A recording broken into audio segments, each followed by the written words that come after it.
अस्सलाम वालेकुम दोस्तों। सिंध जो बेहतरीन खूबसूरत नाले वारो अदाकार असद कुरैशी केर ऐं किथां जो आहे? असद कुरैशीअ जो असुल कोट कहिड़ो आहे?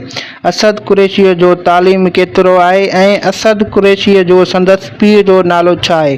तफ़सीली ॻाल्हि ॿोल करण खां पहिरियां जेकॾहिं अव्हां असांजे यूट्यूब चैनल ते नवां आहियो त असांजे यूट्यूब चैनल खे सब्सक्राइब करे बेल आइकन ऑल करे छॾींदा। हलूं था पंहिंजे मेन टॉपिक जी तरफ़। असद कुरैशी 1 मई 1955 ईस्वी में शिकारपुर इलाही बख्श कुरैशीअ जे घर में जनम वरितो। असद कुरैशी इंटर ताईं तालीम शिकारपुर मां हासिल कई। 1976 ईस्वी में सिंध यूनिवर्सिटी मां ग्रेजुएशन कयई।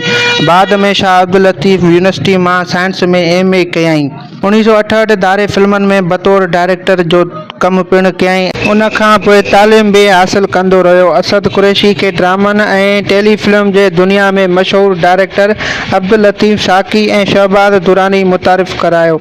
1985 ईस्वी में असद कुरैशी पहिरीं फिल्म हैदर ख़ान में कमु कयो। असद कुरैशी PTV ते केतिरनि ई ड्रामनि में कमु कयो, जंहिंमें दॿण, मारूई, बदनसीब, बाक़ ऐं ॿिया बि केतिरा ड्रामा हुआ। असद कुरैशी PTV ते सनी बलोच जे डायरेक्शन हेठि कमु कयो। असद कुरैशी रेडियो पाकिस्तान ते बि कमु कयो।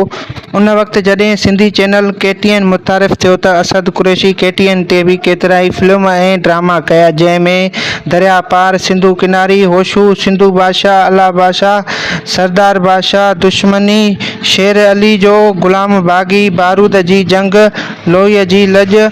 उन्हनि फिल्मनि खां पोइ असद कुरैशीअ खे काफ़ी शोहरत मिली। असद कुरैशी केतिरनि ई सिंधी ड्रामनि में कमु कयो, जहिड़ोकि पत्थर दुनिया, हवा, गुनाहगार, धरती, कॾनि जी सेज, वारिस, ज़हर ज़िंदगी ऐं ॿिया केतिरा ई ड्रामा आहिनि, जंहिंमें असद कुरैशी कमु कयो। हीउ वीडियो तव्हांखे कीअं लॻो कमेंट जो इज़हार ज़रूरु कजो।